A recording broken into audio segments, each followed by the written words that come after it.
Ayan, nandito ako sa KFC kasi nandito yung friend ko. I-treat niya ako.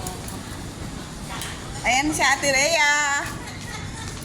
Naglakad lang ako. Ayan. Nandito kami sa KFC. Ayan. Order ka na.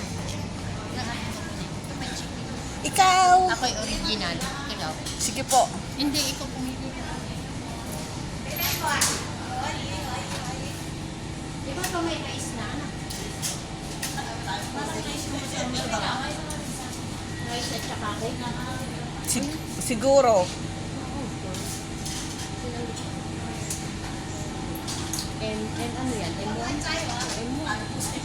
Ikaw, ano mo sa? Yan na lang din. Ha? Baka gusto mo ano? Spicy sa akin, te. Spicy. Ayun, no, pares pala siya. Oh, may rice na yan.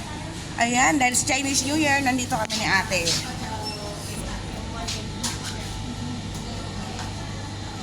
Kung gusto mo yung may ano. Saan mo nakita? Wala naman. Ito. Gusto mo itong iwan. May french fries. Ayun, no. Yan na lang. Oh, ang dami nila, no. Yan na lang. Iwan. Sige po. Fried chicken. Spicy, no. Iyo, spicy ako hindi. Opo. Sige po. Yan na lang iwan. Opo, thank you.